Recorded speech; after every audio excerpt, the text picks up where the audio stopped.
So I know that everybody leaves it until fall time for there to be kind of pumpkin this and pumpkin that. But I've actually been making pumpkin loaf for 10 years or so. My kids grew up on it and they absolutely love it, especially my son. In fact, when he was little and was completely nonverbal, sometimes I would come into the kitchen to find this can, which is pretty heavy, especially for a little wee one, just, you know, blindly sitting on the kitchen counter. And it was a not so subtle hint from him that it was time for me to make pumpkin loaf, or that he wanted pumpkin loaf. And I'd say he was like 2, maybe 3 years old, and he would be doing this, and I was kind of scared also at the time, no matter how cute it was, because he would somehow get it from the cupboard that was up top. So, so I thought I'd walk you through kind of how I make our now infamous pumpkin loaf that everybody seems to ask for whenever there's a potluck. So this is the type of pumpkin that I use. It's E.D. Smith, and it's 796 milliliters.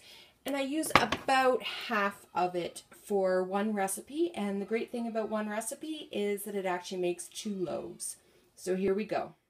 So first thing is that it is 3.5 cups of all-purpose flour.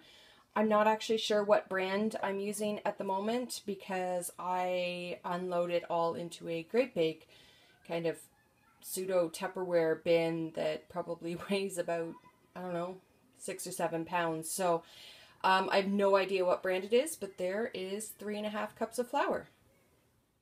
Decant my sugar into this really cute ceramic. It's got a green lid that goes on top. So again, no idea what brand of sugar this is, but it is 2.5 cups of white granulated sugar. I've never tried it with brown, but I don't think that would work very well. So there's the lid for my sugar. I think my sugar container is just so cute. So anyway, that's 2.5 cups of granulated sugar on top of the flour. So the next ingredients are half a teaspoon of baking powder, and this is the kind that I'm using, and 2 teaspoons of baking soda. What I always do is I actually always put it in the bottom of one of my measuring cups and then kind of like, I don't really grind it, mortar and pestle it, I don't know, to kind of get rid of all of the lumps that happen in these two. And then I actually put it in with the recipe because I hate biting into something that's baked and all you can taste is like this really sour baking powder or baking soda. So that's how I kind of stop that from happening. Okay, next is 1 tablespoon each of cinnamon, which I decant into these, and nutmeg.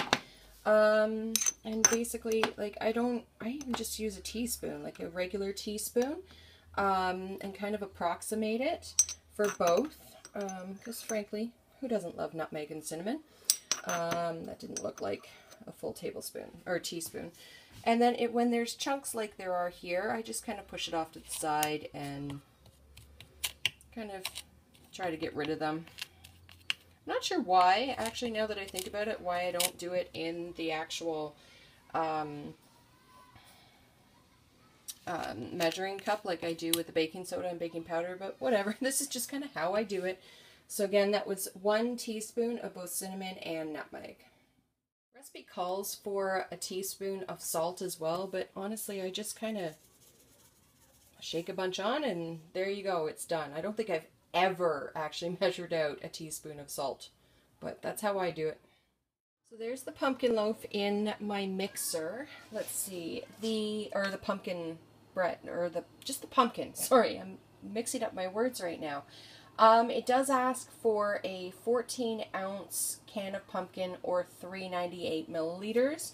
So again, as I said earlier, I eyeball it out to be about half of the can, and use that instead. And then there are 4 eggs as well. These are actually eggs from my parents' farm. So they are nice and fresh. I do always put them out in a different container though, because I find the eggs from my parents' farm, the shells are a little bit harder, which is great, but then they can sometimes fall in. So it's easier to get it out of like the mixing glass than it is out of the actual mixture itself. The recipe calls for 1 cup of oil, and I don't like using a whole cup of oil. It just makes it too greasy, right? So again, I eyeball this. I always use canola oil. I find olive oil doesn't work very well. So I just kind of eyeball it to be about a generous third or half of the actual oil. And then the rest of it, I put in any kind of juice or drink of some kind that we have around. I still have a little bit of this Hawaiian punch left, so I'm going to put in kind of about a quarter, maybe a generous quarter to a third of this in. I don't taste any difference using different types of juice, and that's how I kind of cut down on the amount of oil that's in this recipe. There it is with the juice as well. I needed 2 hands to be able to open the lid. And now all that I do is bring the mixer thing down, and I don't know, I always kind of have it about half or so, and then just turn it on and let it do its magic. Wet ingredients are now all mixed in, and then I just kind of pour about half of the dry ingredients in, and then let the mixer do, oh, that's not quite half, there we go. And then let the mixer do its magic. Whoop! Sorry, I had to put that down with only one hand or I can't hold the camera.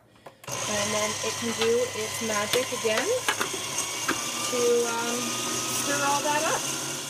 There's the wet mixture mixed with about half of the dry ingredients. So now all that I do is I put the rest of the dry ingredients in and let it all mix up again. All mixed up, and I've just done about half of each of the recipe itself into separate loaves.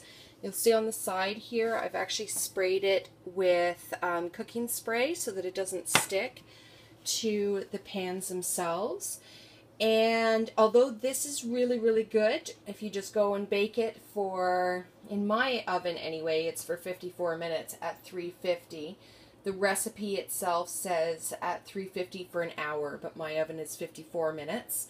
But I like to put cinnamon sugar on top. It just gives it that much better of a taste. I don't know, it makes it just, it's a whole bunch more yum to do that. And I just make this cinnamon sugar. I don't find the need to go and buy it when it's already made. I always have lots of sugar around. I always have lots of cinnamon because I bake a lot. So it's just easier for me to actually make it all myself.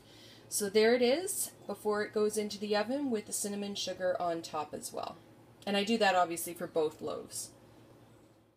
So here's what the pumpkin loaf looks when it comes out of the oven and has cooled down, and then it's much easier to cut once it's cooled down, and it is just so delicious. It's definitely a family favorite. So like, comment, and subscribe if you want to see more of these videos. Bye guys!